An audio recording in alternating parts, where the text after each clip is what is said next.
And imperial capital Vijayanagar. इस एक video में हम इस पूरे चैप्टर की हर एक लाइन को कवर कर रहे होंगे। एनसीईआरटी के जो हाइलाइट्स हैं इसका पीडीएफ आपको डिस्क्रिप्शन में मिल जाएगा, प्लस सारे क्वेश्चंस यहाँ साइड में आपको देखने को मिल जाएंगे। और एक्सप्लेनेशन वीडियो देखने के बाद इसके बाद आप फंसना पक्का है वीडियो देख लीजिएगा, वहां पे इन सारे क्वेश्चंस के आंसर्स को भी हम डिस्कस कर रहे होंगे। सीधे स्टार्ट करते हैं लाइन बाय लाइन एक्सप्लेनेशन के साथ। विजयनगर का लिटरल मीनिंग है सिटी ऑफ विक्ट्री, लेकिन ये विजयनगर एक एम्पायर था कि एक सिटी था? एक बड़ा सा एम्पायर था जिसका नाम था विजयनगर, जिसमें एक सिटी का नाम भी विजयनगर ही था। ये जो विजयनगर एम्पायर है ये अपने पीक में एक बहुत बड़ा एम्पायर था। इंडिया के मैप में हम देख लेते हैं कहाँ पे लाया करता था। महाराष्ट्र रीजन में एक रिवर है कृष्णा रिवर, वहां से लेके हमारे इंडिया का जो पेनिनसुला है उसके बॉटम तक, यानी कि आप समझ गए होंगे कि इंडिया के सदर्न रीजन में ये लाया करता था। नीचे चल के इसको हम मैप में भी देख लेंगे। फिर 16th सेंचुरी में 1565 तक जो हमारा विजयनगर सिटी था इस पे अटैक कर दिया गया था, और फिर धीरे से लोगों ने इसको डेजर्ट कर दिया, इसको अबंडन कर दिया। 17th 18th सेंचुरी तक ये पूरा खत्म हो चुका था। फिर भी यहाँ पे जो नए लोग अब रह रहे थे इस रीजन में, हमारे कृष्णा तुंगाभद्रा दोअब में, कृष्णा रिवर और तुंगाभद्रा रिवर के बीच का जो लैंड था उसको दोअब बोलते हैं। वहां पे जो लोग नए लोग रह रहे थे ये लोग अभी भी इस एम्पायर को याद कर रहे थे, यानी कि अभी भी इसके बारे में जानते थे और उसके बारे में स्टोरीज वगैरह चलती रहती थी।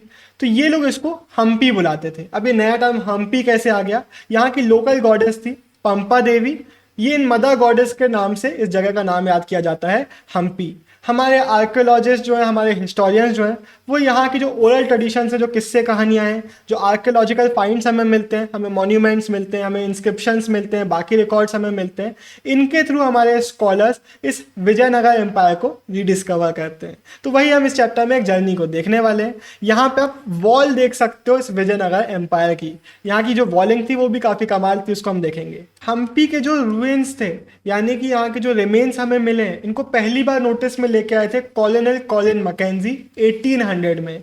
ये एक इंजीनियर थे और एक एंटीक्वेरियन थे। एंटीक्वेरियन यानी कि जो एंटीक ऑब्जेक्ट्स को कलेक्ट और स्टडी वगैरह करते हैं। ये ईस्ट इंडिया कंपनी के एक एम्प्लॉय थे और इन्होंने यहाँ के पहले सर्वे मैप वगैरह डिजाइन किए। इनको इनिशियली ज़्यादातर जो इन्फॉर्मेशन मिली वो मिली विरूपक्षा एक टेम्पल है, पंपा देवी का जो टेम्पल है, इनके जो प्रीस्ट थे उनके थ्रू, यानी कि ओरल नरेटिव्स को ये कलेक्ट कर रहे थे। 1856 के बाद यहाँ पे फोटोग्राफर्स आए और इन्होंने यहाँ के जो मॉन्यूमेंट्स वगैरह थे, जो भी चीज़ें हमें मिल रही थी, उनकी फ़ोटोज़ लेना चालू करी, ताकि जो बाहर बाहर के स्कॉलर्स हैं जो इनको देखना चाहते हैं वो दूर से बैठे बैठे इनको देख सके। 1836 के बाद से ही बहुत सारे एपिग्राफिस्ट, वैसे एपिग्राफिस्ट टर्म आपको पहले के चैप्टरों से याद होगा, वो लोग जो इंस्क्रिप्शंस को स्टडी करते हैं, वो यहाँ पे आ रहे थे और अलग अलग इंस्क्रिप्शंस ढूंढ रहे थे। ये जो हमने टेम्पल्स की बात करी, और भी टेम्पल्स थे यहाँ हम्पी में, उन टेम्पल्स में इंस्क्रिप्शंस वगैरह ढूंढ रहे थे। हमारे जो हिस्टोरियंस हैं यहाँ की विजयनगर सिटी और विजयनगर एम्पायर की जो हिस्ट्री है उसको रिकंस्ट्रक्ट करने के लिए इन इंस्क्रिप्शंस वगैरह का यूज़ करते हैं। इसके अलावा जो हमें फॉरेन ट्रेवलर्स के अकाउंट्स मिलते हैं, तेलुगु, कन्नड़, तमिल, संस्कृत में जो हमें लिटरेरी वर्क्स मिलते हैं, इन सब का यूज़ करते हैं हिस्ट्री को रिकंस्ट्रक्ट करने के लिए। यहाँ नीचे फोटो देखने को मिल रही है कॉलोनल कॉलिन मैकेंजी की। ईस्ट इंडिया कंपनी जहां इंडिया में रूल कर रही थी उस जगह के बारे में, उसके हिस्ट्री के बारे में जानना चाहती थी, ताकि वो वहां पे और अच्छे से रूल कर सके या मिस रूल कर सके। इसलिए कॉलिन मैकेंजी जैसे लोगों को ये हायर करती थी। इनके बारे में डिटेल्स आप इस बॉक्स में पूरा पॉज करके पढ़ सकते हैं। हम आगे बढ़ते हैं चैप्टर में, राय, नायक और सुल्तानों के बारे में बात करते हैं। हमें ओरल ट्रेडिशंस और इंस्क्रिप्शनल एविडेंसेस दोनों के थ्रू पता चलता है कि हरिहरा और बुक्का नाम के दो ब्रदर्स थे जिन्होंने 1336 में इस विजयनगर एम्पायर को फाउंड किया। इसकी बॉर्डर्स के अंदर बहुत डाइवर्सिटी थी, लैंग्वेज में भी और रिलीजन में भी। यहाँ पे टर्म यूज किया गया है फ्लक्चुएटिंग फ्रंटायर्स। फ्रंटायर यानी कि बॉर्डर्स, और फ्लक्चुएटिंग क्योंकि जो एम्पायर्स होते थे इनकी बॉर्डर्स काफ़ी फ्लक्चुएटिंग होती थी। कभी किसी ने अटैक कर दिया, एरिया ले लिया तो छोटी हो गई, कभी बड़ी हो गई, ये होता रहता था। इन विजयनगर एम्पायर्स के जो रूलर्स थे इनको कंपटीशन फेस करना पड़ता था नॉर्दर्न फ्रंटायर पे। इस जगह पर इस्लामिक रूलर्स वगैरह आ रहे थे और भी रूलर्स थे। फॉर एग्जाम्पल डेक्कन के जो सुल्तान्स थे, उड़ीसा के जो गजपति रूलर्स थे, इनके साथ इनको compete करना पड़ता था। compete क्यों करते थे? लैंड के लिए। यहाँ पे जो फर्टाइल रिवर वैलीज थी इस पे अपना डोमिनेशन इस्टेब्लिश करना चाहते थे सारे रूलर्स। यहाँ पे जो ओवरसीज ट्रेड होता था वो काफ़ी प्रॉफिटेबल था, काफ़ी वेल्थ जनरेट करता था, तो उस पर डोमिनेशन रखना चाहते थे। तो इस वेल्थ के लिए, रिसोर्सेज के लिए, लैंड के लिए इनको कंपटीशन फेस करना पड़ता था नॉर्थ साइड में। प्लस ऐसा नहीं था कि सिर्फ कंपटीशन था, सिर्फ कॉन्फ्लिक्ट था, हमें ये भी देखने को मिलता है कि इनके बीच में कनेक्शन था, ट्रेड वगैरह होता था, आइडियाज शेयर होते थे। स्पेशली हमें आर्किटेक्चर फील्ड में देखने को मिलता है कि विजयनगर एम्पायर में जो कंस्ट्रक्शन वगैरह किया गया, जो टेक्निक यूज़ किए गए, ये बोरोड थे बाकी लोगों से, यानी कि बाकी लोगों से इंस्पायर हो रहे थे और उनके आइडियाज़ को अपने यहाँ पे डेवलप कर रहे थे और बल्कि उन आइडियाज़ को नए हाइट्स पे लेके जा रहे थे। वैसे एक चीज़ हमने हर चैप्टर में देखी है, हमने हिंदू मुस्लिम का एग्जाम्पल देखा था, हमने तज़व्वुफ़ और सूफिज़म का एग्जाम्पल देखा था, यहाँ पे भी देखने को मिलता है कि ये जो विजयनगर एम्पायर के लोग थे वो खुद को इस एम्पायर को विजयनगर एम्पायर नहीं बुलाते थे बल्कि कर्नाटक साम्राज्यमु बुलाया करते थे। ये आपको एक स्ट्रक्चर देखने को मिल रहा है, ये गेटवे है एक टेम्पल का। ऐसे स्ट्रक्चर्स के हम आगे इस चैप्टर में बात करेंगे। अभी हम जिस एम्पायर की बात करें, विजयनगर एम्पायर, हमने देखा कि इंडिया के सदर्न रीजन का एक एम्पायर है। ये वही रीजन है जहाँ पे कई सालों पहले हमारे तमिलनाडु के चोल रूलर्स थे, कर्नाटका के होयसालास थे, और ये जो पुराने रूलर्स थे ये यहाँ पे बहुत सारे टेम्पल्स वगैरह बनवाया करते थे, उनको पैट्रॉन करते थे। For example Brihadeeswara temple Thanjavur का, ये हमारे चोल रूलर से एसोसिएटेड है। बेलूर का चिन्नकेश्वर टेम्पल ये होयसाला से एसोसिएटेड है। ऐसे इन ट्रेडिशन को आगे बढ़ाया हमारे विजयनगर एम्पायर ने, इन्होंने भी काफ़ी पैट्रोन किया टेम्पल्स को।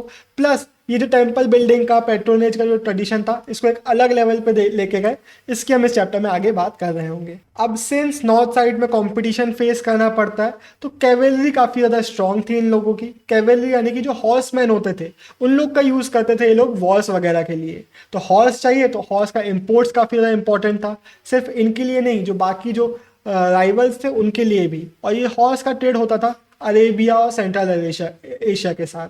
अरब्स जो मर्चेंट्स थे ये लोग काफ़ी ज़्यादा इम्पॉर्टेंट फैक्टर्स थे, काफ़ी इम्पॉर्टेंट प्लेयर्स थे हॉर्स ट्रेड में।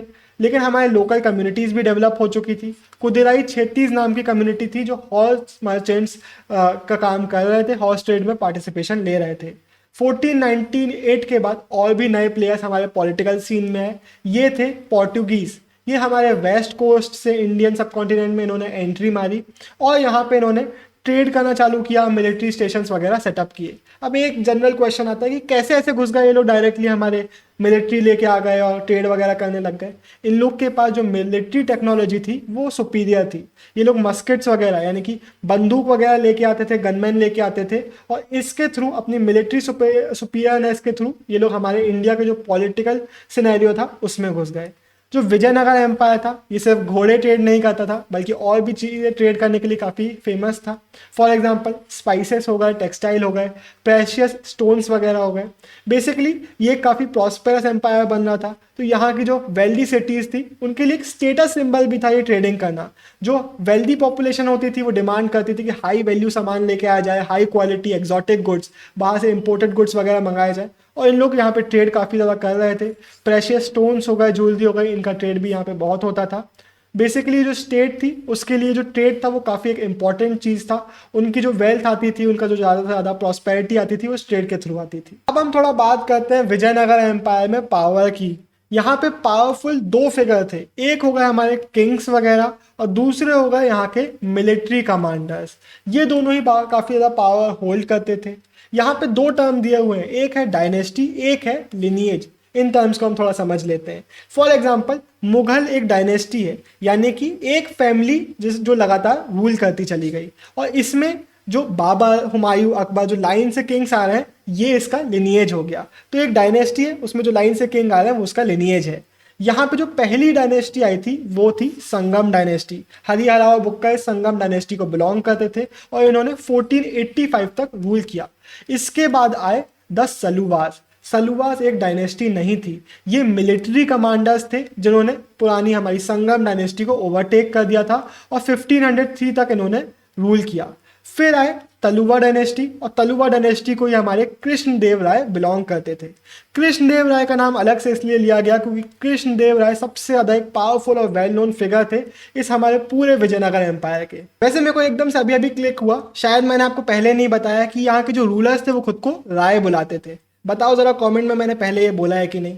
हाँ, अब हम बात करते हैं जो कृष्णदेव राय थे। इन्होंने अपने एम्पायर में एक्सपांशन भी किया और कंसोलिडेशन भी किया, यानी कि अपने टेरिटरी को भी बढ़ाया और उसको पावरफुल भी बनाया। दोनों का एग्जाम्पल हम देखते हैं। इनके टाइम पे रायचो जो दोप था, यानी कि तुंगाभद्रा कृष्ण रिवर के बीच का जो लैंड था उसको रायचूर दोब बोलते हैं, उसको उन्होंने एक्वायर किया, उसको कैप्चर कर लिया। फिर जो उड़ीसा के रूलर्स थे उनको सबड्यू किया, उनको दबा के रखा, उनको कंट्रोल में किया। और बीजापुर के जो सुल्तान थे उनको मल्टीपल बार वॉर्स में हराया। तो काफ़ी ज़्यादा इन्होंने अपने एरिया को एक्सपांड भी किया और कंसोलिडेट भी किया। तो एक तरफ मिलिट्री प्रिपेयर्डनेस हमें इनकी देखने को मिलती है, लेकिन ऐसा नहीं कि सिर्फ लड़ते चले गए, इनके एम्पायर में हमें पीस और प्रॉस्पेरिटी भी देखने को मिल जाती है। तो काफ़ी पावरफुल एक रूलर थे जिन्होंने बहुत इंपॉर्टेंट अपने एम्पायर में काम किए। इसके अलावा इन्होंने कंस्ट्रक्शन भी काफ़ी कराया। इन्होंने साउथ इंडिया में काफ़ी फाइन टेम्पल्स बनवाए और इन काफ़ी सारे टेम्पल्स में गोपुराम्स ऐड करवाए। गोपुराम क्या होते थे? इन टेम्पल के सामने जो गेटवे होता था वो काफ़ी बड़े बड़े गेटवे बनाया जाता था जिनको गोपुराम बोला जाता था। तो काफ़ी सारे गोपुराम्स इन्होंने ऐड करवाए। इसके अलावा इन्होंने एक सब अर्बन टाउनशिप, ये क्या होता है, मान लेते हैं सिटी है, इसके आउटस्कर्ट्स में या फिर इसके थोड़ा आसपास कहीं पे आपने एक रेसिडेंशियल एरिया बनाया तो उसको हम सब अर्बन टाउनशिप बोलते हैं। तो उन्होंने एक सब अर्बन टाउनशिप बनाया और अपनी मम्मी जी के नाम पे इसको नाम किया। इनकी मम्मी का नाम था नागाला देवी, तो इस सब अर्बन टाउनशिप का इन्होंने नाम रखा नागालपुरम। ज़्यादातर जो डिस्क्रिप्शन हमें विजयनगर एम्पायर का देखने को मिला है वो कृष्णदेव राय के पीरियड से ही देखने को मिला है। जब कृष्णदेव राय की 1529 में डेथ हुई तब इस विजयनगर एम्पायर को काफ़ी प्रॉब्लम्स फेस करनी पड़ी। अब इनका जो इंपीरियल स्ट्रक्चर था वो थोड़ा ढीला पड़ चुका था, हमें इसमें स्ट्रेन देखने को मिलता है। इनके जो सक्सेसर्स आए उनको नायक्स ने, नायक यानी कि मिलिट्री चीफ ने काफ़ी परेशान किया। अभी मिलिट्री चीफ पावरफुल फिगर्स थे तो ये रेबिलियन करने लगते थे, किंग के अगेंस्ट जाने लगते थे, तो ऐसी प्रॉब्लम्स इनको फेस करनी पड़ी।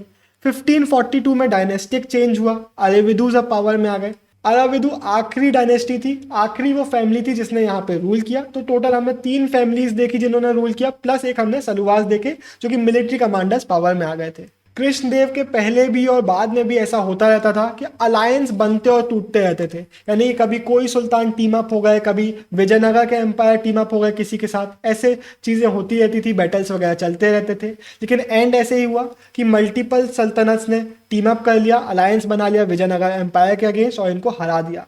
1565 में ये हुआ। राम राय चीफ मिनिस्टर थे विजयनगर के, जिन्होंने बैटल लड़ी एट राक्षसी तंगाड़ी ऑल्सो नोन एज टालीकोटा, जहाँ पे बीजापुर, अहमदनगर और गोलकोंडा तीनों की मिलिट्रीज ने एक अलायंस बना लिया और इनके अगेंस्ट लड़ाई करके इनको हरा दिया और विजयनगर सिटी को पूरा अटैक कर दिया, इसको लूट पूट लिया और धीरे से ये पूरी जो सिटी थी वो डेजर्ट कर दी गई थी, इसको लोगों ने अबंडन कर दिया। अब इस जो एम्पायर का जो फोकस था वो इस जगह विजयनगर से हट के चला गया ईस्टर्न साइड में। ईस्टर्न साइड से अराविदु रूल कर रहे थे। तो जो अराविदु एम्पायर था इसने पहले रूल किया पेनुकोंडा से और फिर रूल किया चंद्रगिरी से। ये है हमारा पूरा विजयनगर एम्पायर। ये आपको कृष्ण तुंगभद्रा दोब देखने को मिल रहा है। यहाँ पे बीजापुर की सुल्तान थे, यहाँ पे गोलकोंडा के सुल्तान थे और इनके साथ ऊपर साइड में हमें कॉम्पिटिशन देखने को मिल रहा होता था। अब हम बात करते हैं कि ऐसा नहीं था कि जो सुल्तान थे उनके साथ फाइट होती थी तो हमेशा फाइट ही होती रहती थी। हाँ, जो सुल्तान थे उन्हीं ने ही विजयनगर पर अटैक किया था। हाँ, इनके बीच में रिलीजियस डिफरेंस भी था। जो सुल्तान थे वो इस्लामिक थे, लेकिन हमें कई जगहों पे ये भी देखने को मिलता है कि ये लोग एक दूसरे को सपोर्ट भी करते थे। फॉर एग्जाम्पल, जो कृष्णदेव राय हैं उन्होंने सल्तनत में एक क्लेमेंट ऑफ पावर थे, एक जन पावर में आना चाहते थे, उनको पावर में लाने के लिए सपोर्ट दिया। इसके अलावा इनका टाइटल था एस्टेब्लिशर ऑफ यवन किंगडम। यवन टर्म यूज किया जाता था। जो ग्रीक से लोग आते थे और नॉर्थ वेस्टर्न साइड से जितने भी लोग हमारे इंडियन सब कॉन्टिनेंट में एंटर करते थे, इनके लिए तो वैसे तो एक टाइटल है तो थोड़ा एग्जैजरेटेड है, लेकिन टाइटल से हमें क्या समझ में आता है कि जो फॉरेन पावर्स थी इनको भी ये सपोर्ट कर रहे थे, इन सुल्तान्स को भी ये लोग सपोर्ट कर रहे थे। इन रिटर्न जो बीजापुर के सुल्तान थे इन्होंने भी कई बार सपोर्ट किया। फॉर एग्जाम्पल, जब हमारे विजयनगर एम्पायर में कृष्णदेव राय की डेथ हुई थी तो उसके बाद क्या हो गया था कि कौन पावर में आएगा उसके लिए डिस्प्यूट्स चल रहे थे, तो वहाँ पे इन बीजापुर के सुल्तान ने इंटरवीन किया था। तो एक चीज़ हमें देखने को मिलती है कि चाहे वो हमारे विजयनगर के रूलर्स हो चाहे वो ये सुल्तान हो, दोनों ये चाहते थे कि एक दूसरे के एरिया में स्टेबिलिटी बनी रहे। लेकिन प्रॉब्लम कब हुई थी? जब राम राय ने पॉलिसी बनाई थी कि जो सुल्तान है ना इनको आपस में लड़वा देंगे, हमारा फायदा हो जाएगा। तो हुआ क्या कि जो सुल्तान थे उन्होंने आपस में टीम अप कर लिया और राम राय की पावर्स को हरा दिया और डिफीट दे दी विजयनगर एम्पायर को। अब हम बात करते हैं नायक्स की। नायक यानी कि जो यहाँ के मिलिट्री चीफ होते थे वो, ये लोग भी पावरफुल थे, हमने देख ही लिया है। ये लोग फोर्स कंट्रोल करते थे और आर्मी भी होल्ड करते थे। इनकी आर्मी में भी एलिफेंट्स और हॉर्सेस वगैरह होते थे। ये लोग एक जगह से दूसरी जगह मूव करते रहते थे और जनरली इनके साथ पेजेंट्स भी मूव करते थे। पेजेंट्स क्यों मूव करते थे? कि जहाँ पे भी हमें फर्टाइल लैंड मिलेगा वहाँ पे हम सेटल हो जाएंगे। ये जो नायक्स होते थे ये तेलुगु या फिर कन्नड़ लैंग्वेज बोल रहे होते थे। ज़्यादातर जो नायक होते थे वो किंग की अथॉरिटी को एक्सेप्ट करते थे कि हम आपके अंडर में हैं, लेकिन यही नायक अक्सर किंग के अगेंस्ट रेवेलियन भी कर दिया करते थे, किंग के अगेंस्ट हो जाते थे। तो जब ऐसा कुछ होता था तो किंग अपनी मिलिट्री फोर्सेस यूज़ करता था इनको वापस से सबड्यू करने में, वापस से इनको अपने अंडर में लेके आने में। यहाँ पे एक पॉलिटिकल इनोवेशन था। इन विजयनगर एम्पायर्स ने एक सिस्टम बनाया था जिसको बोलते थे अमर नायक सिस्टम। इसके जो मेन फीचर्स हैं हमें देखने को मिलता है कि ये दिल्ली सुल्तनत का एक फीचर था, एकता सिस्टम, मे बी उससे डिराइव होते हैं, उससे इंस्पायर्ड है। इसमें था क्या ये हम देख लेते हैं। अमर नायक यानी कि जो मिलिट्री कमांडर्स थे इनको टेरिटरीज दे दी जाती थी कि भाई इतना रीजन आपका, इतना रीजन आपका, इतना रीजन आपका, इन रीजन्स में आप यहाँ पे पूरा एडमिनिस्ट्रेशन करें, इसको अच्छे से गवर्न करें, यहाँ पे जितने भी लोग हैं उनसे आप टैक्स कलेक्ट करें, जो भी ड्यूज आपको लेना है वो लें। किन किन से? पेजेंट्स हो गए, क्राफ्ट पर्सन हो गए, ट्रेडर्स हो गए, जो भी सब्जेक्ट्स हैं उनसे आप टैक्स वगैरह कलेक्ट करें, उनको गवर्न करके रखें। जो भी रेवेन्यू आएगा उसमें से कुछ शेयर आप खुद के लिए रखें, बाकी का जो शेयर है वो किंग को दे दीजिए। इस शेयर से करेंगे क्या भाई? जो रेवेन्यू आ रहा है जो आप अपने पास रख रहे हैं, थोड़ा तो पर्सनल यूज़ के लिए रखिए, आप अपने जेब में डालिए। इसके अलावा बाकी का यूज़ होता था मिलिट्री फोर्सेस बनाने के लिए। इन यहाँ पे कुछ टर्म्स आते हैं, उनको हम देख लेते हैं। पहला है स्टिपुलेटेड, यानी कि ऐसा नहीं कि कुछ भी अंधी फोर्स आपने बना ली कि किंग से ही ज़्यादा पावरफुल आपकी फोर्स हो गई, नहीं। स्टिपुलेटेड मिलिट्री कंटेंजेंट आप बनाएंगे, यानी कि किंग ने बोल दिया कि भाई इतनी मिलिट्री आप होल्ड कर सकते हो तो उतनी ही आप करोगे, एकदम अनलिमिटेड नहीं बना सकते। दूसरा टर्म है कंटिजेंट, यानी कि जो इनकी मिलिट्री फोर्सेस का जो ग्रुप है उसको कंटिजेंट बोला जाता है। तो इनकी मिलिट्री कंटिजेंट में हॉर्सेस होते थे, एलिफेंट्स होते थे और ये स्टिपुलेटेड होती थी। ये जो मिलिट्री कंटिजेंट्स होती थी यही हेल्प करती थी किंग्स को भी। बेसिकली किंग इनकी मिलिट्री यूज़ करते थे बाकी जगहों पे अटैक वगैरह करने के लिए। तो यही तरीका यूज़ करके इन्होंने जो पूरा हमारे इंडियन पेनिनसुला है, जो साउथ का पूरा रीजन है हमारा, उसको इन किंग्स ने कैप्चर किया था। हमने देखा है कि कितना बड़ा ये एम्पायर था। तो ये जो मिलिट्री चीफ्स थे ये किंग के अंडर में आते थे, तो अपनी जो मिलिट्री है ये इन किंग को भी ऑफर किया करते थे ताकि किंग को जब ज़रूरत पड़े तो ये लोग उनको हेल्प करेंगे। कुछ रेवेन्यू जाता था टेम्पल्स वगैरह बनवाने में, उनको मेंटेन करने में, इरिगेशन वगैरह करवाने में। ये जो अमर नायक्स थे, अमर नायक यानी कि जो मिलिट्री कमांडर्स थे, ये लोग एनुअली किंग को ट्रिब्यूट्स देते थे, पैसे देते थे, गिफ्ट्स वगैरह देते थे। ये खुद रॉयल कोर्ट में किंग के सामने जाते थे गिफ्ट्स वगैरह लेके और अपनी लॉयल्टी को शो करते थे कि ठीक है भाई हम आपकी अथॉरिटी को एक्सेप्ट कर रहे हैं, हम आपके अंडर में हैं और आपके लिए लॉयल हैं। किंग्स अपनी डोमिनेशन रखना चाहता था, प्लस किंग ये नहीं चाहता था कि जो अमर नायक है अपने अपने रीजन में एकदम पावरफुल हो जाए, तो इसलिए इनको कई बार ट्रांसफर भी कर देता था कि भाई अब आप यहाँ नहीं, इस रीजन में जाके रहो। इससे अपनी किंग डोमिनेशन भी दिखाता था और इनको पावरफुल होने से रोकता भी था। लेकिन 17th सेंचुरी में जब हमारा जो विजयनगर एम्पायर है ये कोलैप्स हो रहा था, इस टाइम पीरियड में क्या हुआ, ये जो नायक्स थे ये अपने अपनी जगह पे बहुत ज़्यादा पावरफुल होने लगे और इन्होंने अपने अपने रीजन को खुद का एक इंडिपेंडेंट किंगडम बना लिया। तो इसलिए जब ये इंपीरियल स्ट्रक्चर कोलैप्स हो रहा था तो बहुत तेज़ी से हुआ और बहुत जल्दी जल्दी हमारा जो स्ट्रक्चर था, पूरा पावरफुल सेंट्रल अथॉरिटी थी, वो एकदम से ख़त्म हो गई। ये जो अमर नायक में हम अमर टर्म देख रहे हैं, मे बी ये हमारे संस्कृत से समर वर्ड से आता है जिसका मीनिंग है बैटल या फिर वॉर, और ये पर्शियन टर्म से भी रिजेंबल करता है अमीर टर्म से जिसका मीनिंग है हाई नोबल। अब हम बात करते हैं विजयनगर जो सिटी थी थोड़ा उसके बारे में। हर जो कैपिटल सिटी होते हैं ना उनके कुछ डिस्टिंक्टिव फीचर्स होते हैं। वहाँ की हमें प्लानिंग बहुत अच्छी देखने को मिलती है, वहाँ पे हमें स्पेशल बिल्डिंग स्टाइल वगैरह देखने को मिलता है। तो पूरी हम इस विजयनगर सिटी की बात कर लेते हैं, लेकिन उसके पहले इस मैप को आप देख लीजिए ताकि आपको थोड़ा समझ में आ जाए, आपके दिमाग में एक पिक्चर बन जाए कि कैसा ये हमारा सिटी था, इसका लेआउट कैसा था। ये था हमारा सेक्रेट सेंटर जहाँ पे हमें टेम्पल्स वगैरह मिले हुए हैं। यहाँ पे आपको देखने को मिल रहा है रॉयल सेंटर जहाँ पे हमें किंग और उनसे एसोसिएटेड जितनी भी बिल्डिंग्स होती थी वो देखने को मिली है। और ये है हमारा अर्बन कोर, यहाँ पे हमें कमर्शियल एक्टिविटीज़ की जो बिल्डिंग्स वगैरह थी और कुछ घर देखने को मिले, ये सब देखने को मिला है। तो अब हम इसी की अब बात करेंगे यहाँ के पूरे फीचर्स की। ये हमें डिस्क्रिप्शन कैसे मिलता है इन सिटीज़ के बारे में। हमें बहुत सारे इंस्क्रिप्शंस मिले हैं जहाँ पे कोई किंग किसी टेम्पल को डोनेशन कर रहा है या फिर कोई नायक डोनेट कर रहा है, या फिर हमें बहुत सारे फॉरेन ट्रेवलर्स के अकाउंट्स देखने को मिले जो कि 15th और 16th सेंचुरी में हमारे यहाँ विजिट कर रहे थे और इन जगहों के बारे में लिख रहे थे। ये जो नीचे आपको बॉक्स देखने को मिल रहा है, इसको आप पॉज करके पढ़ सकते हैं। ये डोमिंगो पेस का एक बॉक्स है। इन्होंने बताया कि एक बार ये हाइट पे चढ़ गए इस सिटी को देखने के लिए और वहां से इनको समझ में आया कि एक बहुत बड़ा, शायद रोम के बराबर का एक बड़ा एक सिटी है और यहाँ पे बहुत सारी चीज़ें हैं। यहाँ के पहाड़ जो हैं वो बहुत प्यारे हैं, बहुत अच्छा ये सिटी पूरा देखने में लगता है, बहुत सारे यहाँ पे ट्रीज़ वगैरह भी हैं। तो ऐसा इन्होंने डिस्क्रिप्शन दिया था। अब हम इसी सिटी की थोड़ी अच्छे से बात करते हैं। सबसे पहले हम बात करते हैं इस विजयनगर सिटी की ज्योग्राफिकल फीचर्स के बारे में। सबसे पहले इसकी लोकेशन जो है वो तुंगाभद्रा रिवर के नेचुरल बेसिन पे है। यानी कि बेसिन क्या होता है, एक लो एरिया होता है, एक यू शेप्ड एक लो एरिया है, वहाँ पे ये पूरा शहर बसा हुआ है। यहाँ से नॉर्थ ईस्टर्न डायरेक्शन में हमारी जो तुंगाभद्रा रिवर है वो फ्लो होती है। इसके अलावा ये ग्रेनाइट हिल से, पहाड़ों से पूरा घिरा हुआ है ऐसा लगता है, और इन पहाड़ों से जो पत्थर है उनके बीच से स्ट्रीम्स निकलती है जो नीचे जाके रिवर में जाके मिक्स होती हैं। अब इतने सारे जो स्ट्रीम्स यहाँ से निकल रहे थे उनका यूज भी किया जाता था। इनमें एम्बैंकमेंट्स, बेसिकली वॉल्स बना के पानी को रोक लिया जाता था, टैंक टाइप का बनाया जाता था और इनको अलग अलग साइज में, छोटे से लेके बड़े तक हर स्ट्रीम में बना दिया जाता था। क्यों बनाते थे इतने सारे टैंक्स वगैरह? क्योंकि ये हमारे पेनिनसुला का एक एरिड जोन है, यहाँ पे एक ड्राई जोन है ये, तो यहाँ पे ऐसे वाटर अरेंजमेंट्स करने पड़ते थे ताकि रेन वाटर जो हो उसको हार्वेस्ट किया जा सके और सिटी में सेव्ड वाटर को पूरा यूज़ किया जा सके। तो ये लोग बहुत सारे टैंक्स बना रहे थे। इनमें से एक बहुत इंपॉर्टेंट टैंक है कमलापुरम टैंक, जिसको 15th सेंचुरी के अर्ली पीरियड्स यानी कि अर्ली 1400s में बनाया गया था। इस टैंक से जो पानी था वो आसपास के जो एग्रीकल्चरल ट्रैक्ट्स है वहां पे तो दिया जाता ही था, प्लस जो रॉयल सेंटर है वहां तक चैनल्स के थ्रू इसके पानी को लेके यूज किया जाता था। हमें हिरिया कैनाल के रूइंस मिले और ये एक बहुत इंपॉर्टेंट इनका वाटर अरेंजमेंट था। ये तुंगाभद्रा रिवर पे जो इन्होंने डैम बनाया था वहां से पानी लेके आती थी और सेक्रेड सेंटर और अर्बन कोर के बीच में एक वैली थी जहाँ पे कल्टीवेशन होता था, वहां पे इरिगेशन प्रोवाइड करती थी।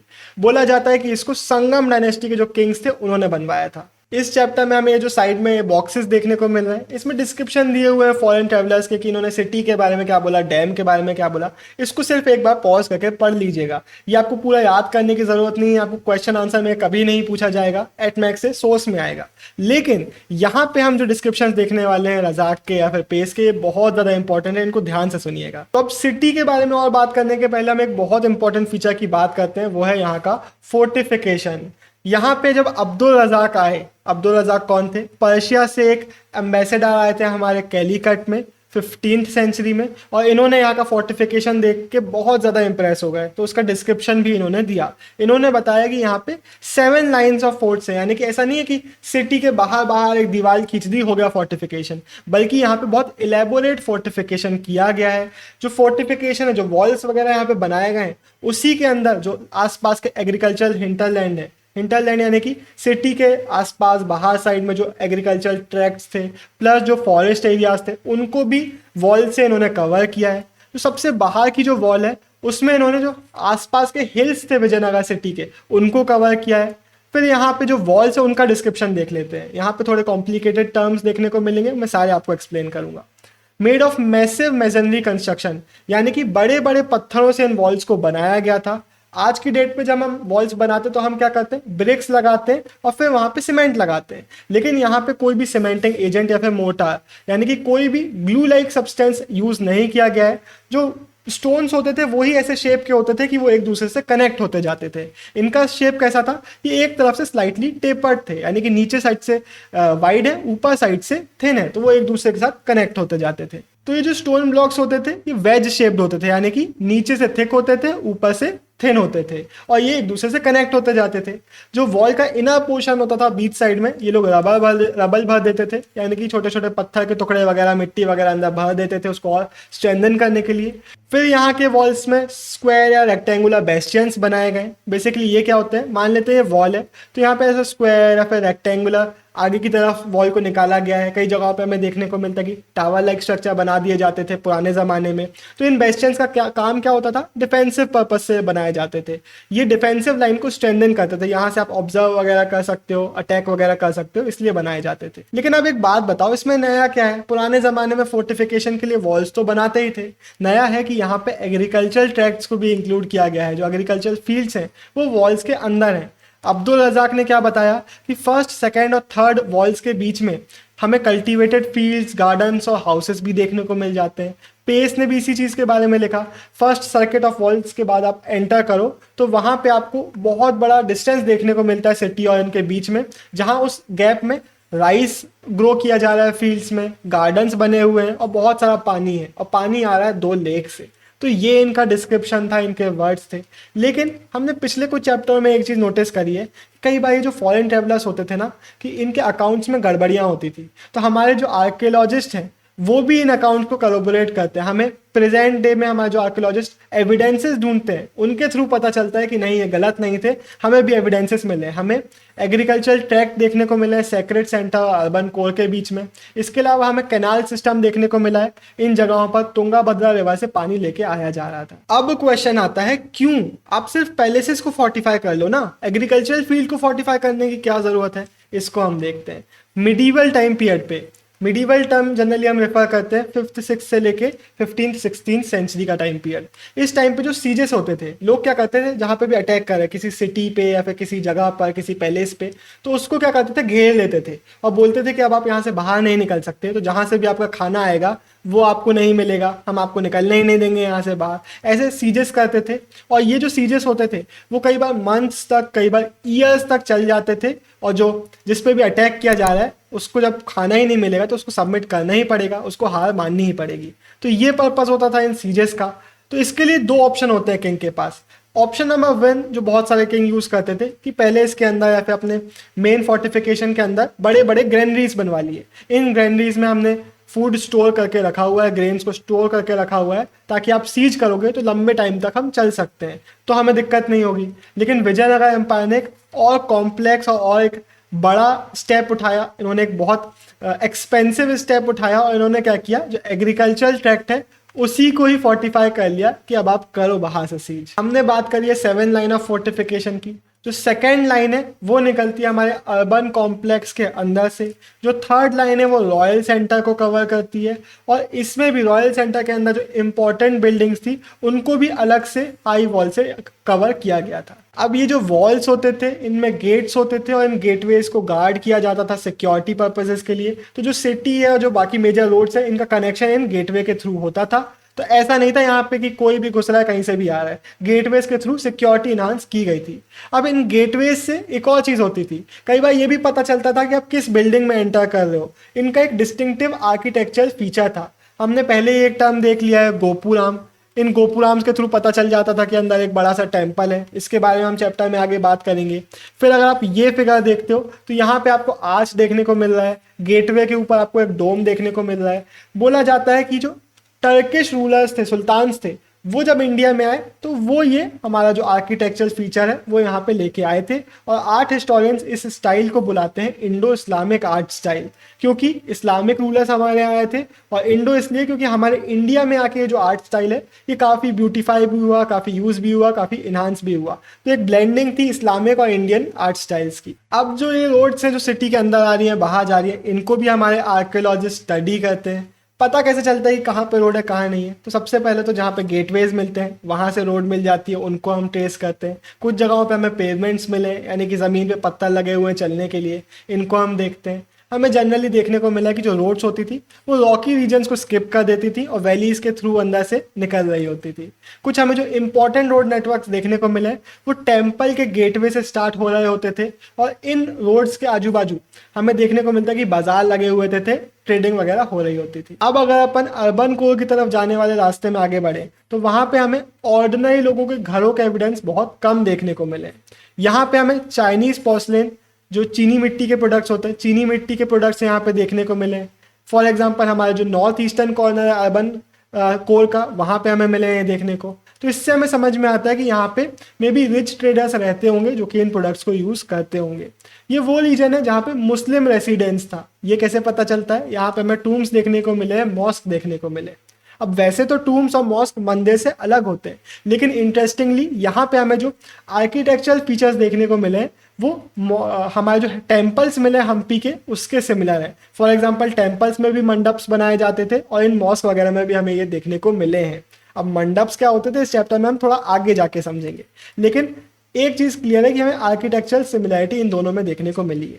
अब हम बात करते हैं 16th सेंचुरी में जो पोर्टुगीज बारबोसा आए थे, उन्होंने यहाँ के ऑर्डिनरी लोगों के हाउसेस के बारे में क्या बोला। अब ये जो ऑर्डिनरी हाउसेस हैं ये सर्वाइव नहीं करते, तो हम नहीं देख पाए, हमें एविडेंसेस नहीं मिले, तो इन डिस्क्रिप्शंस पे हम डिपेंडेंट हैं। यहाँ के हाउसेस के बारे में इन्होंने बताया कि थैच्ड है, यानी कि पेड़ वगैरह मिट्टी वगैरह से इनको बनाया गया है, लेकिन वेल बिल्ट है। प्लस इन हाउसेस का जो अरेंजमेंट है वो लोगों की ऑक्यूपेशन के हिसाब से किया गया है। लंबे लंबे रोड्स में, काफ़ी ओपन प्लेसेस में ये हाउसेस बनाए गए हैं। यहाँ पे जो हमने फील्ड सर्वेस किए उनके थ्रू हमें पता चला कि पूरे एरियाज में बहुत सारे श्राइन्स हैं, बहुत सारे छोटे छोटे टेम्पल्स हैं। इससे एक चीज़ क्लियर होती है कि यहाँ पे एक डाइवर्स पॉपुलेशन रहती होगी, अलग अलग कम्युनिटीज़ होती होंगी और बहुत सारे कल्ट्स थे, यानी कि बहुत सारे रिलीजियस ग्रुप्स यहाँ पे थे जो अपने अपने डाइटीज़ को फॉलो करते होंगे। इसके अलावा सर्वेस के थ्रू हमें ये भी देखने को मिला है कि बहुत सारे वेल्स हैं, रेन वाटर टैंक्स हैं, बहुत सारे टेम्पल के टैंक्स हैं, और इन टैंक्स वगैरह को यूज़ किया जाता होगा। यहाँ के जो ऑर्डिनरी सिटीजन थे वो इन टैंक्स के थ्रू अपने वाटर नीड्स को फुलफिल करते होंगे। ये आप यहाँ पे देख सकते हैं इमेज में, ये एक मॉस्क हमें विजयनगर में मिला है। ये है चाइनीज पोर्सिलेन, चीनी मिट्टी। अब हम थोड़ी बात करते हैं रॉयल सेंटर की। अब हम इस चैप्टर में आगे बढ़ने के पहले वापस से थोड़ा ऊपर जाते हैं और जो मैप हमने देखा था उसको फिर से एक बार देखते हैं। इस मैप में आप देख सकते हो यहाँ नीचे रॉयल सेंटर है। पहले हम इस रॉयल सेंटर में क्या क्या बिल्डिंग है, कैसा है, इसकी बात करेंगे। इसके बाद हम बात करेंगे ऊपर के सेक्रेट सेंटर की। तो रॉयल सेंटर आप देख सकते हो इस मैप में, ये हमारे south western part of the settlement में रॉयल सेंटर है हमारा। तो इसमें क्या बिल्डिंग थी, क्या इसके फीचर्स थे, इसको हम देखते हैं। रॉयल सेंटर वैसे तो यहाँ पे किंग और एडमिनिस्ट्रेशन से एसोसिएटेड जो बिल्डिंग है वो यहाँ पे होना चाहिए, लेकिन यहाँ पर भी हमें ओवर 60 टेम्पल्स देखने को मिल जाते हैं। इससे एक चीज़ क्लियर है कि जो किंग्स थे ये टेम्पल्स वगैरह को सपोर्ट कर रहे थे, मॉनेटरी इनको सपोर्ट दे रहे थे, बहुत सारे टेम्पल्स बनवा रहे थे, एडिशंस करवा रहे थे। इसके रीजंस हमने हर चैप्टर में सेम ही देखे हैं। किंग अपनी लेजिटिमेशन सीख कर रहे थे इन डाइटीज़ के थ्रू, इन डाइटीज़ से खुद को कनेक्ट करके, इनसे एसोसिएट करके जनता का सपोर्ट गेन करना चाहते थे, और ये समझते थे कि जो हमारे अलग अलग रिलीजियस कल्ट्स हैं इनको सपोर्ट करने के लिए इन श्राइन के जो डाइटीज़ हैं उनको सपोर्ट करना ज़रूरी है। तो इसलिए ये हमें देखने को मिल जाता है। फिर अप्रॉक्सीमेटली 30 बिल्डिंग कॉम्प्लेक्सेस, 30 कंपाउंड ऐसे देखने को मिलते हैं जिनको हम पैलेसेस बुलाते हैं। अब ये जो पैलेसेस थे ये काफ़ी बड़े बड़े स्ट्रक्चर्स थे और इनमें हमें ऐसा कोई साइन देखने को नहीं मिलता कि यहाँ पे कोई रिचुअल परफॉर्म किए जाते होंगे। तो ये जो पैलेसेस हैं और ये जो टेम्पल्स हैं इनमें हमें मेन डिफरेंस क्या देखने को मिलता है, इनमें हमें एक की डिफरेंस ये देखने को मिलता है कि जो टेम्पल्स होते थे they were constructed entirely of masonry, यानी कि पूरे के पूरे रॉक से या फिर पूरे के पूरे ब्रिक्स वगैरह से बनाए जाते थे। इनमें कोई भी पेरिशेबल मटेरियल यूज नहीं किया जाता था। लेकिन ये जो सेकुलर बिल्डिंग्स थी, यानी कि जो नॉन रिलीजियस बिल्डिंग्स थी, यहाँ पे जिनकी हमने बात करी पैलेसेस थे, इनको नीचे का जो पोर्शन है वो तो रॉक या फिर ब्रिक्स वगैरह से बनाया गया है, लेकिन ऊपर का मटेरियल पेरिशेबल है, यानी कि जो टॉप उसका बनाया गया है, जो ऊपर के स्ट्रक्चर्स बनाए गए हैं वो मेनली वुड से बनाए जाते थे। तो अगर वुड से बनाए गए हैं तो वो हमारे लिए सर्वाइव नहीं कर पाए, लेकिन हमें डिस्क्रिप्शन के थ्रू इनके बारे में पता चलता है। अब कुछ स्ट्रक्चर्स हमें रॉयल पैलेस में देखने को मिले जिनका हमने नाम किया है उनके फंक्शन के बेसिस पे कि क्या फंक्शंस यहाँ पे परफॉर्म किए जाते होंगे या फिर उनके अपीयरेंस के बेसिस पे। तो इनमें से एक की हम बात कर लेते हैं, the Kings palace. Kings palace एक बहुत बड़ा एरिया था जिसको वॉल से इंक्लोज किया गया था और इसके अंदर हमें दो प्लेटफॉर्म देखने को मिलते हैं, एक है ऑडियंस हॉल, दूसरा है महानवमी डब्बा। ये जो पूरा कॉम्प्लेक्स है इसको डबल वॉल से सराउंड किया गया था और दोनों वॉल्स के बीच में एक स्ट्रीट थी। अब हम इसी का डिस्क्रिप्शन सुन लेते हैं, बहुत इंपॉर्टेंट है दोनों डिस्क्रिप्शन। सबसे पहले जो ऑडियंस हॉल है वो ये एक हाई प्लेटफॉर्म था जिसमें बहुत सारे स्लॉट्स बनाए गए थे वुडन पिलर्स के लिए। ये वुडन पिलर्स रेगुलर इंटरवल्स पे बहुत सारे ऐसे बनाए गए थे। क्यों बनाए गए थे? ऊपर के स्ट्रक्चर को सपोर्ट करने के लिए। तो यहाँ पे स्टेयरकेस भी था जो कि सेकंड फ्लोर में लेके जाता था, लेकिन यहाँ पे इतने सारे वुडन पिलर्स लगा दिए गए तो ज्यादा ओपन स्पेस तो यहाँ पे बचा ही नहीं। तो इसका फंक्शन क्या होता था, किस चीज के लिए यूज किया जाता था, ये हमें क्लियरली समझ में नहीं आता है। अब हम महानवमी डब्बे का भी डिस्क्रिप्शन देख लेते हैं। ये एक बहुत मैसिव प्लेटफॉर्म है जिसको सिटी के one of the highest points में बनाया गया था। ये यहाँ पे इमेज भी इसकी देख सकते हो। इसका जो बेस है ये 40,000 स्क्वायर फीट का था और इसकी हाइट थी 40 फीट की। यहाँ पे भी हमें एविडेंसेस देखने को मिलते हैं कि इसके ऊपर एक वुडन स्ट्रक्चर होगा। तो जैसे कि हमने बात करी टेम्पल्स के अलावा ये जो स्ट्रक्चर्स बनाए जा रहे थे इनमें हमें पेरिशेबल मटेरियल का बहुत ज़्यादा यूज़ देखने को मिलता है। सर्वाइव सिर्फ स्टोन का पार्ट करता है, लेकिन बाकी पार्ट को हमें थोड़ा बहुत अज्यूम करना पड़ता है, थोड़ा बहुत हमें पता चलता है जो पेस और बाकी ट्रेवलर्स ने डिस्क्रिप्शन दिए हैं उसके थ्रू। जैसे कि पेस ने बताया है कि यहाँ पे एक रूम था मेड ऑफ क्लॉथ, तो ऐसे हमें अलग अलग सोर्सेज को रेफर करना पड़ता है इन चीज़ों को अच्छे से रिकंस्ट्रक्ट करने के लिए। जो महानवमी डिब्बा का बेस था उसमें रिलीफ कार्विंग हमें देखने को मिलती है। ये क्या होता है, फ्लैट सरफेस पे इस तरीके से आपने कार्व कर करके स्कल्पचर्स या फिर कोई फिगर बनाए तो उसको हम रिलीफ कार्विंग देखने बोलते हैं। तो ये कार्विंग है महानवमी डिब्बा की। अब कौन से वो रिचुअल्स हैं जिनको हम इस स्ट्रक्चर के साथ एसोसिएट करते हैं, लिंक करते हैं, उसकी हम बात करते हैं।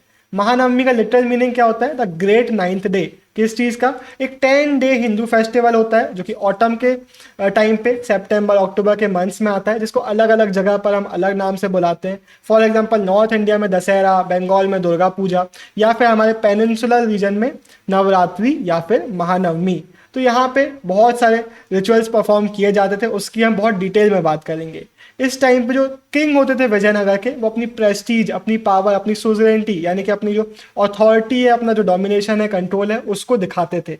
कैसे, वो देखते हैं। तो इस फेस्टिवल में बहुत सारी सेरेमनीज परफॉर्म की जाती थी। क्या क्या, जो इमेजेस हैं गॉड्स वगैरह की, उनको वर्शिप किया जाता था। स्टेट हॉर्स, पुराने टाइम पे ना स्टेट हॉर्स होता था, एक सिंबॉलिक हॉर्स होता था, एक पावरफुल सुंदर सा हॉर्स जो किंग की पावर और अथॉरिटी को सिंबलाइज करता था, उसकी वर्शिप की जाती थी। बफेलोज और बाकी जो एनिमल्स हैं उनका सेक्रीफाइसेस दिए जाते थे। इसके अलावा डांस, रेसलिंग मैचेस के परफॉर्मेंसेस होते थे।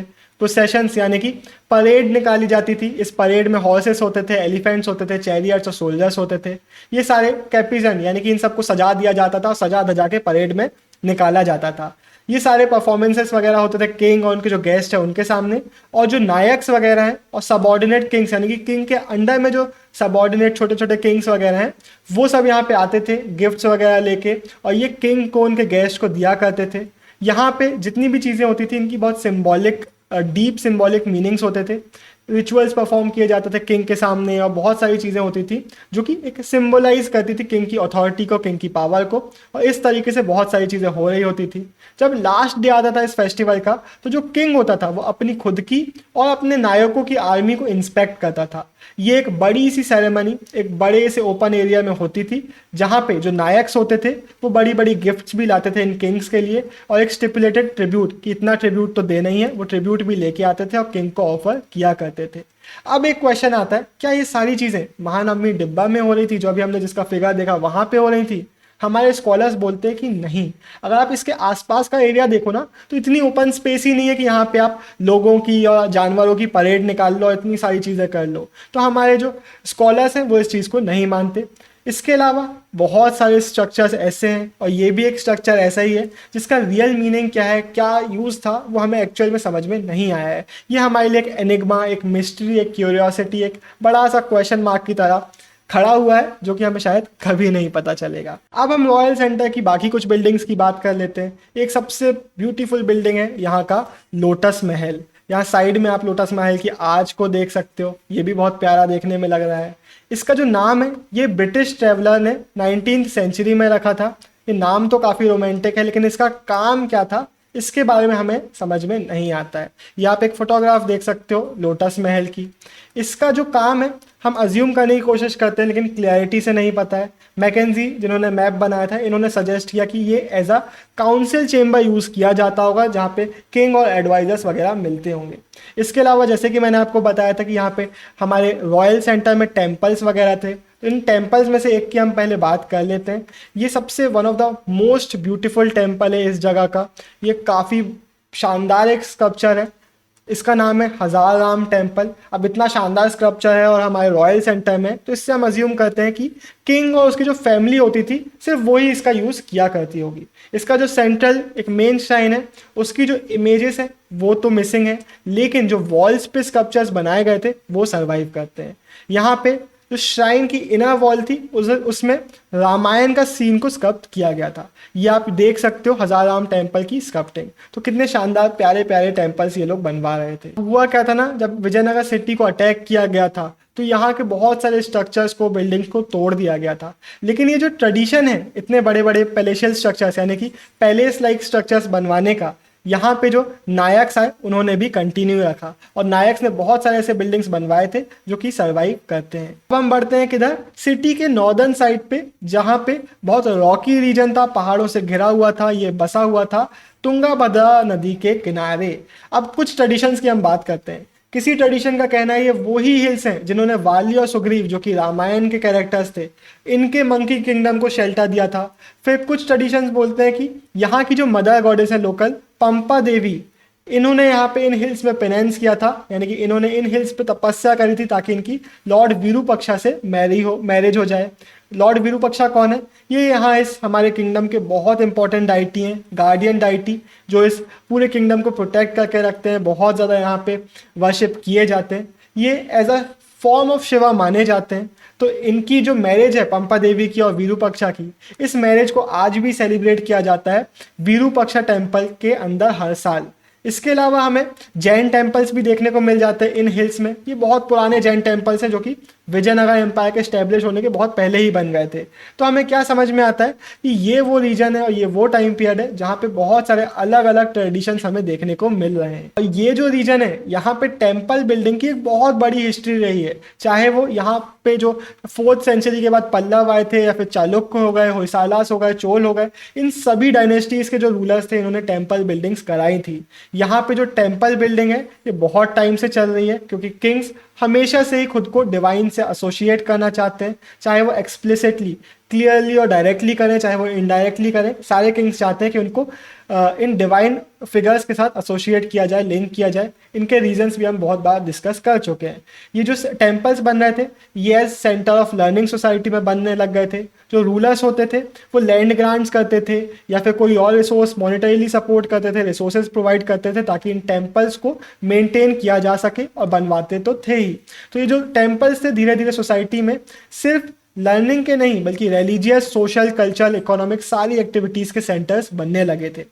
किंग्स क्यों प्रोवाइड कर रहे थे इतना सारा पैसा, क्यों कंस्ट्रक्ट करवा रहे थे, क्यों रिपेयर करवा रहे थे? क्योंकि वो चाहते थे कि उनको सपोर्ट मिले जनता का, उनकी पावर बढ़े, वेल्थ बढ़े। वो फेथ शो करना चाहते थे इन डिवाइन फिगर्स की तरफ ताकि जनता का सपोर्ट उनको मिले। अब ये भी हो सकता है कि जो विजयनगर सिटी है वो यहाँ पे बसी ही इसलिए है क्योंकि यहाँ पे विरूपक्षा के श्राइन थे, पंपा देवी के श्राइन थे, वरना हो सकता है कि कैपिटल सिटी कहीं और बसी होती। इसके अलावा जो विजयनगर किंग्स थे वो खुद को बोलते थे कि हम लॉर्ड विरूपक्षा की तरफ से उनके बिहाफ में रूल कर रहे हैं। जितने भी रॉयल ऑर्डर्स होते थे वो श्री विरूपक्षा साइन किए जाते थे कन्नड़ स्क्रिप्ट में। और भी चीज़ें करते थे ये लोग खुद को गॉड से एसोसिएट करने के लिए। इन लोग जो खुद के लिए टाइटल यूज़ करते थे वो थे हिंदू सुरातरना। ये अरेबिक टर्म सुल्तान का संस्कृताइज्ड वर्जन है जिसका लिटरल मीनिंग हुआ हिंदू सुल्तान। अगेन गॉड से खुद को लिंक करने की कोशिश। अब हमने एक बात करी थी कि जो विजयनगर किंग्स थे इन्होंने जो पुराने चले ट्रेडिशंस आए थे उन्हीं को कंटिन्यू किया था। पुराने ट्रेडिशन से और बाकी ट्रेडिशन से ये लोग इंस्पायर हुए थे, लेकिन उन्होंने कुछ डेवलपमेंट्स भी किए थे, खुद के इनोवेशंस भी किए थे। फॉर एग्जाम्पल इन्होंने रॉयल पोर्ट्रेट्स, किंग्स वगैरह के पोर्ट्रेट स्कल्पचर्स लगा दिए इन टेम्पल्स में। इसके अलावा जब भी किंग्स इन टेम्पल्स वगैरह को विजिट करते थे तो उसको एक बहुत इंपॉर्टेंट स्टेट ओकेजन माना जाता था, और जो इंपॉर्टेंट नायक्स वगैरह होते थे वो भी इनके साथ आते थे। ये इस इमेज में आप विरूपक्षा टेम्पल को देख सकते हैं ऊपर से। अभी हम नीचे जाके विरूपक्षा टेम्पल की बहुत अच्छे से बात करेंगे। अब हम बात करते हैं टेम्पल की जो आर्किटेक्चर है उसके बारे में। कुछ नए फीचर्स अब हमें यहाँ पे देखने को मिल रहे थे, और ये बहुत बड़े बड़े स्ट्रक्चर्स थे जिससे लगता है कि यार जो किंग है वो अपनी पावर दिखाना चाहते थे, अपनी अथॉरिटी दिखाना चाहते थे। इसका एक बहुत अच्छा एग्जाम्पल है राय गोपुराम्स या फिर रॉयल गेटवेज। ऊपर हमने एक स्ट्रक्चर देखा था, उसको वापस से देख के आते हैं। हमने देखा था कि एक बहुत बड़ा सा स्ट्रक्चर है जिसको बोला जाता है गोपुराम। ये गेटवेज होते थे, और ये क्यों बनवाए जा रहे थे? इतने बड़े बड़े बनवाए जा रहे थे। एक पर्पस तो इनका ये था कि दूर से ही पता लग जाए कि यहाँ पे अंदर टेम्पल है। दूसरा पर्पस, जैसे कि हमने बात करी, किंग्स अपनी जो अथॉरिटी है, अपनी जो पावर है उसको दिखाना चाहते थे, इसलिए इतने बड़े बड़े स्ट्रक्चर्स ये लोग बनवा रहे थे। तो ये एक तरीके से किंग की पावर को पोर्ट्रेट कर रहा था कि इतनी सारी जो रिसोर्सेज चाहिए, इतनी सारी स्किल्स और टेक्निक्स चाहिए, उनको जो किंग्स हैं वो यहाँ पे लगा सकते हैं और इतने बड़े बड़े स्ट्रक्चर्स बनवा सकते हैं। इसके बाद मंडप्स और पवेलियंस बन रहे थे। ये क्या होते थे? बड़े बड़े हॉलवेज बन रहे थे जो कि पिलर्ड हॉलवेज होते थे। इनके अलग अलग रिचुअल्स परफॉर्म किए जाते थे इनमें। इसके अलावा लॉन्ग पिलर्ड कॉरिडोर्स बनवाए जाते थे, यानी कि पाथवेज होते थे जो जनरली श्राइन्स वगैरह के चारों तरफ बनवा दिए जाते थे। तो ये नए स्ट्रक्चर्स हमें यहाँ के टेम्पल्स में देखने को मिल रहे थे। अब जैसे कि मैंने आपको बोला, हम बात करेंगे विरूपाक्षा टेम्पल और विट्ठल टेम्पल की बहुत डिटेल में। उसके पहले आप यहाँ पे जो इमेजेस हैं उनको एक बार देख लीजिए। ये वाले इमेज में आप एक मंडप देख रहे हैं। जैसे कि मैंने बोला, हॉल लाइक स्ट्रक्चर्स होते थे जिनको पिलर्स से सपोर्ट किया जाता था। ये वाले मंडप में डिवाइन वेडिंग को सेलिब्रेट किया जाता था। ऐसे बाकी बहुत सारे मंडप्स थे जिनमें अलग अलग रिचुअल्स परफॉर्म किए जाते होंगे। जैसे कि हम देख सकते हैं यहाँ पे भी, और इस स्कल्पचर वाले पिलर में भी, इनमें जो पिलर्स में बहुत शानदार तरीके से स्कल्पटिंग की जाती थी। ये एक पूरा हमारा मैप है जिसमें आपको एक श्राइन का वो देखने को मिल रहा है कि ये जो स्क्वायर शेप्स हैं ये श्राइन्स हैं, ये जो डॉट्स आपको देखने को मिल रहे हैं ये सारे पिलर्स हैं जिनमें पवेलियन वगैरह, कॉरिडोर्स वगैरह बनाए जाते थे। ऊपर हमने पहले चैप्टर में बात करी थी कि टैंक्स भी बनाए जाते थे, तो ये टैंक भी आपको देखने को मिल रहा है। और ये जो ब्लैक वाले ये देखने को मिल रहा है ये यहाँ के गेटवेज हैं। तो इस तरीके से हमें पूरा आर्किटेक्चरल फीचर्स देखने को यहाँ पे मिल जाते हैं। अब हम विरूपाक्षा टेम्पल की डिटेल में बात करते हैं। ये जो विरूपाक्षा टेम्पल है इसको कई सेंचुरीज में बनाया गया। सबसे पहले हमें इंस्क्रिप्शंस देखने को मिलते हैं कि 9th 10th सेंचुरी के बीच में इसका जो मेन श्राइन था उसको बनाया गया था। उसके बाद ओवर द पीरियड इसमें बहुत सारा कंस्ट्रक्शन किया गया। विजयनगर एम्पायर के टाइम पीरियड में इसको बहुत इनलार्ज किया गया। फॉर एग्जाम्पल, कृष्णदेव राय जब इन्होंने थ्रोन को होल्ड किया, जब पावर में आए पहली बार, तो उन्होंने मेन श्राइन के सामने वाला जो हॉल है उसको बनवाया। इसके जो पिलर्स बनवाया उसको काफ़ी ज़्यादा प्रिसाइजली, काफ़ी ज़्यादा एलेबोरेटली कार्व इन्होंने करवाया। इसके अलावा जो ईस्टर्न गोपुरम, ईस्टर्न गेटवे है, उसको भी कृष्णदेव राय ने बनवाया था। तो अब हो क्या रहा था, इतना सारा कंस्ट्रक्शन हो रहा था कि जो मेन श्राइन होता था वो हमने ऊपर मैप में भी देखा, वो तो छोटा सा है। इसके अलावा जो बाकी जो चीज़ें वो बहुत बड़ी बड़ी हो गई हैं। अब जो हॉल्स होते थे वो क्यों यूज़ किए जाते थे, किस चीज़ के लिए? बहुत सारी चीज़ों के लिए। कुछ जगहों पे इमेजेस को रखा जाता था, गॉड्स को, अलग अलग म्यूजिक, डांस, ड्रामा, ये सब परफॉर्मेंसेस दिखाए जाते थे। कुछ जगहों पे अलग अलग डाइटीज़ की मैरिजेस को सेलिब्रेट किया जाता था। तो किसी जगह पर किसी हॉल में सिर्फ इन डाइटीज़ को झूला झुलाया जाता था। अलग अलग चीज़ों के लिए अलग अलग जो इमेजेस होती थी उनको यूज़ किया जाता था। सेंट्रल शाइन में मेन इमेजेस लगी हुई हैं, बाकी अलग इमेजेस को अलग अलग फंक्शंस के लिए यूज़ किया जा रहा है। अब हम आते हैं विट्ठल टेम्पल पे। विरूपाक्षा के टेम्पल के चीफ डाइटी थे विरूपाक्षा, जो कि शिव जी के एक फॉर्म थे। यहाँ के चीफ डाइटी हैं विट्ठल, जो कि विष्णु जी के एक फॉर्म है। अब इनकी वर्शिप महाराष्ट्र में चलती थी, लेकिन हमारे कर्नाटका के विजयनगर एम्पायर में इनकी वर्शिप कैसे चालू हो गई? बेसिकली विजयनगर एम्पायर के जो किंग्स थे वो इन सारे रिलीजियस ग्रुप्स को सपोर्ट कर रहे थे। वो एक यूनिफाइड कल्चर अपने यहाँ पे बनाना चाहते थे, इसलिए इनकी वर्शिप यहाँ पर भी चालू हो गई।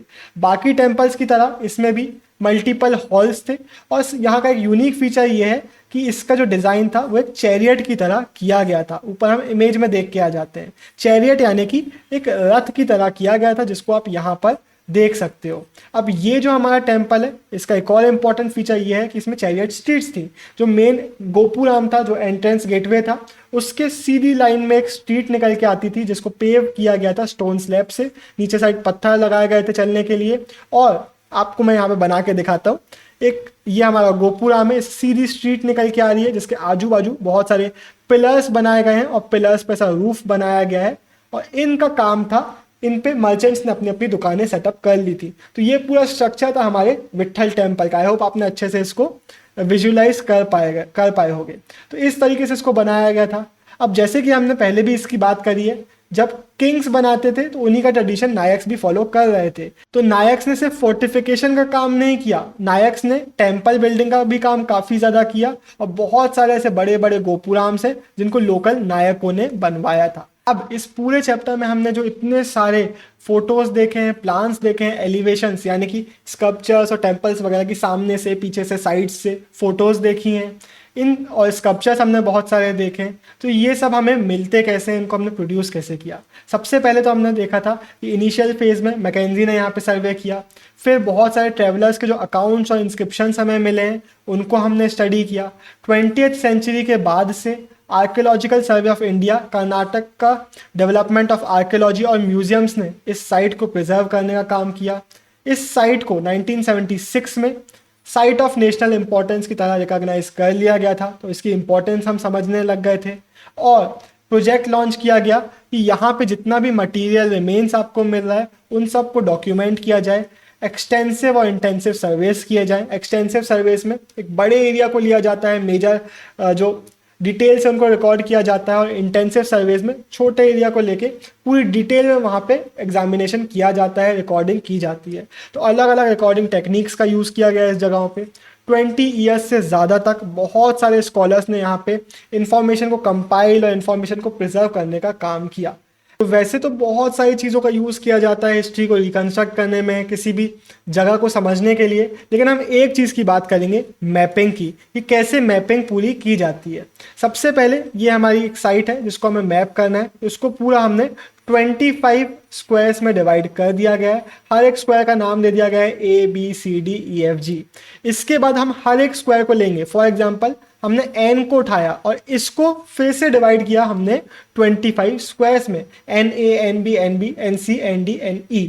इस तरीके से ऊपर आपको मेजर डिटेल्स देखने को मिल रही थी ज्योग्राफी की, फिर आपको थोड़ा डिटेल में एक n ब्लॉक देखने को मिल रहा है। उसके बाद हमने इनके भी सारे ब्लॉक्स को उठाया और उनको भी हमने फर्दर डिवाइड किया 25 स्क्वायर्स में। और इधर पे आप और क्लोजली देख सकते हैं कि यहाँ पे एक टेम्पल है, यहाँ पे क्या है, यहाँ पे क्या है। आपको उस पर्टिकुलर लोकेशन के बारे में काफ़ी क्लोजली यहाँ पे देखने को इस मैप में मिल रहा है। इतना पेनस्टेकिंग काम इन लोगों को करना पड़ता है। अब आप यहाँ पे नीचे देखेंगे तो उस टेम्पल का, ये जो टेम्पल आपको देखने को मिल रहा है उसका एक डिटेल यहाँ पे नीचे मैप बनाया गया है। तो इस तरीके से आसान नहीं है ये काम करना, बहुत सारे स्टेप्स होते हैं और बहुत डिटेल में पूरा काम हमें करना पड़ता है, बहुत मेहनत करनी पड़ती है। वैसे एक और इंटरेस्टिंग चीज़, अगर आप इधर पे ABCD को देखोगे तो यहाँ पे आई को स्किप किया गया है। हमें 25 स्क्वायर्स चाहिए थे, एक हमें अल्फ़ाबेट स्किप करना था, लेकिन आई को ही क्यों?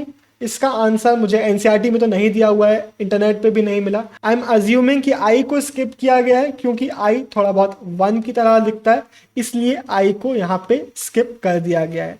तो ये हमें पूरा प्रोसेस देखने को मिला। तो आप यहाँ पे अगर आप अच्छे से देखोगे तो आपको समझ में आएगा कि बहुत डिटेल में काम इसमें किया गया है। छोटे छोटे श्राइन से लेके बड़े बड़े टेम्पल्स, हर एक चीज़ को अच्छे से मार्क किया गया है। इन्हीं में आपको ट्रेसेस मिल जाएंगे रोड्स, पाथ्स और बाजार्स के भी। अब अपन रोड, पाथ और बाजार की बात कर ही रहे हैं तो इसके बारे में हमें पता कैसे चलता है, कैसे हम इनको ट्रेस करते हैं? तो ये हमें पता चलता है जो रिमेन्स हमें मिलते हैं मार्केट्स वगैरह जो कि बहुत इंप्रूव हो रहे थे इस टाइम पे, तो इनके जो हमें रिमेन्स मिलते हैं, हमें जो पिलर्स मिलते हैं, प्लेटफॉर्म्स और बाकी बेसिस मिलते हैं स्ट्रक्चर्स के, उनके थ्रू हमें पता चलता है कि हाँ यार यहाँ पे मार्केट है तो यहाँ पे रोड भी होगी, यहाँ पे बाजार होंगे, यहाँ पे ये सब होगा। इस तरीके से पूरा एक बहुत एफर्ट टेकिंग काम इन हिस्टोरियंस को, आर्कियोलॉजिस्ट को करना पड़ता है। John M. Fritz, George Mitchell, MS Nagaraja Rao, ये लोगों ने यहाँ पे कई सालों तक काम किया है और इन्होंने लिखा है कि बहुत सारी चीज़ें जो हम इस विजयनगर की बात कर रहे हैं, इनके मॉन्यूमेंट्स की बात कर रहे हैं, इसमें कई चीज़ें तो ऐसी हैं जिनको हमें इमेजिन करना पड़ता है। बहुत सारी चीज़ें वुड से बनाई गई थी, column, brackets, beam, ceiling, overhanging eaves यानी कि जो छज्जे होते हैं, टावर्स, ये सारे हो सकता है कि बहुत ब्यूटीफुली इनको प्लास्टर किया गया हो, फिर उस पर पेंट किया गया हो, उस पर कोई डिज़ाइन बनाया गया हो, हमें नहीं पता। हम इनको अज्यूम कर रहे होते हैं, इमेजिन कर रहे होते हैं, ट्रैवलर्स के जो अकाउंट्स हैं उनसे इनको समझने की कोशिश कर रहे होते हैं। तो एक बहुत रिच हिस्ट्री है, इसको हमें रिकंस्ट्रक्ट करने के लिए बहुत मेहनत करनी पड़ती है और बहुत सारी इमेजिनेशन करनी पड़ती है। यहाँ इस बॉक्स में बाजार का डिस्क्रिप्शन दिया हुआ है, पेस ने दिया था। तो ऐसे डिस्क्रिप्शंस हमें पढ़ने पड़ते हैं बहुत सारी चीज़ों को समझने के लिए। आप इसको पॉज करके पढ़ सकते हैं। अब बहुत सारी चीज़ें तो हमें इन बिल्डिंग्स वगैरह के थ्रू पता चल जाती है कि कैसे स्पेस को यूज़ किया जाता था, कैसे चीज़ों को ऑर्गेनाइज किया जाता था, कैसे स्ट्रक्चर्स वगैरह बनवाए जा रहे थे, किन मटेरियल्स का यूज़ हो रहा था, किन टेक्निक्स का यूज़ किया जा रहा था। फॉर एग्जाम्पल डिफेंस के लिए क्या कर रहे थे, हमने देखा कि फोर्टिफिकेशन ये लोग कर रहे थे, तो मिलिट्री प्रिपेयर्डनेस हमें समझ में आ जाती है फोर्टिफिकेशन को पढ़ के। अगर हम बिल्डिंग्स को देख लें तो जैसे कि हमने बात करी थी, इस्लामिक आइडियाज़ को यहाँ पे इनकॉर्पोरेट किया जा रहा था, तो इस तरीके से हम बिल्डिंग्स को कंपेयर करके यहाँ पे आर्ट स्टाइल क्या था, क्या क्या आइडियाज़ यहाँ पे यूज़ किए जा रहे थे, क्या यहाँ का इन्फ्लुएंस किस किस कल्चर का यहाँ पे हो रहा था, ये सारी चीज़ें देख सकते हैं। बहुत सारी चीज़ें हमें ये भी समझ में आती है कि जो पेट्रॉन्स हैं, जो किंग्स वगैरह जो इन बिल्डिंग्स को बनवा रहे हैं, वो क्या विजन दिखाना चाहते थे सोसाइटी में। इसके अलावा बहुत सारा सिंबॉलिज्म हमें रिलीफ वर्क्स में और स्ट्रक्चर्स में देखने को मिलता है, जिसके बारे में अगर हमें समझना है तो हमें लिटरेचर, इंस्क्रिप्शंस और जो पॉपुलर ट्रेडिशंस हैं यहाँ के, उनको समझना पड़ता है। लेकिन बहुत सारी ऐसी चीज़ें हैं जो हमें सिर्फ बिल्डिंग्स देख के कभी भी समझ में नहीं आएंगी। फॉर एग्जांपल जो ऑर्डिनरी मैन, विमेन और चिल्ड्रन इन शहरों में रहते थे, वो क्या सोचते थे इन बिल्डिंग्स के बारे में। इसके अलावा जो आउटस्कर्ट्स में और बाकी जगहों पे और इन शहरों में जो लोग ऑर्डिनरी लोग रहते थे, क्या उनको परमिशन भी थी कि वो इन बिल्डिंग्स को विजिट कर सकते हैं? क्या वो रॉयल सेंटर में या सेक्रेट सेंटर में विजिट कर सकते थे इन टेम्पल्स वगैरह को या फिर पैलेसेस वगैरह को? क्या वो अगर देखते थे इनको तो वहाँ पे जाके वो रोकते थे कि भाई कितना बढ़िया बनाया गया है? क्या वो वहाँ पे बैठ के सोचते थे कि इनकी सिंबलिज्म में क्या मीनिंग है, इन सिंबल्स का क्या मीनिंग है, इन कार्विंग्स का? क्या ये सब होता था? हमें नहीं पता। हम सिर्फ बिल्डिंग देख के ये कभी भी नहीं बता सकते। इसके अलावा जो इतने बड़े बड़े वर्क्स किए जा रहे थे, तो इनको जो बनवाने वाले लोग थे वो क्या सोचते थे इन बिल्डिंग्स के बारे में? हमें बहुत सारी कंफ्यूजिंग चीज़ें भी मिलती हैं। फॉर एग्जाम्पल, कृष्णदेव राय एक गोपुराम पे खड़े हुए हैं, तो इससे हम क्या मीनिंग निकालें, इससे हम क्या समझें? यहाँ पे पेस का डिस्क्रिप्शन दिया हुआ है किंग के बारे में। वो बोल रहे हैं कि मीडियम हाइट के, फेयर कॉम्प्लेक्शन है, फिगर अच्छा है, हेल्दी साइड में बोल सकते हैं, थिन तो नहीं है, और चेहरे पे स्मॉल पॉक्स के साइंस हैं, दाने दाने से हैं। तो ऐसे डिस्क्रिप्शन हमें मिलते हैं जिनके थ्रू हमें थोड़ा बहुत किंग्स के बारे में तो पता चल जाता है, लेकिन फिर भी बहुत सारे लोग रह जाते हैं। हमें ये तो पता है कि रूलर्स डिसीजंस लिया करते होंगे कौन सी स्टाइल का कंस्ट्रक्शन होना चाहिए, क्या मटेरियल यूज़ किया जाना चाहिए, किस तरीके से कंस्ट्रक्शन किया जाना चाहिए, लेकिन किसके पास नॉलेज होता होगा, किसके पास स्पेशलाइजेशन होता होगा ये सब चीज़ें करने के लिए? कौन बताता होगा किंग को कि ऐसे ऐसे हम चीज़ों को कर सकते हैं? कोई बताने वाला भी हो गया, तो जो बनाता था वो लोग कहाँ से आते थे? स्टोन कटिंग करने वाले मेजन्स, स्कल्पटर्स, ये लोग आते कहाँ से थे? वॉल में इनको कहीं से पकड़ के ले आते थे या फिर इनको पैसे दिए जाते थे ये सब काम करने के लिए? हमें ये सब चीज़ें नहीं पता। हमें ये भी नहीं पता कि जो इतने बड़े बड़े बिल्डिंग्स बना रहे हैं ये वाले लोग इन बिल्डिंग्स के बारे में क्या सोचते होंगे, प्लस इन बिल्डिंग्स के लिए जो मटेरियल्स यूज़ हो रहा है वो कहाँ से ट्रांसपोर्ट किया जाता होगा, कैसे लेके आते होंगे, पैसे देते होंगे या फिर चुरा के लेके आते होंगे, हमें नहीं पता। लेकिन रिसर्चेस चलती रहती हैं, हो सकता है फ्यूचर में हमें कुछ नया पता चले, हो सकता है इतना ही था जो हमें कभी पता चलने वाला था। तो यही था इस चैप्टर में पूरा। आई होप आपको ये चैप्टर अच्छा लगा होगा। साइनिंग ऑफ, देव टेंगुरिया, बाय बाय।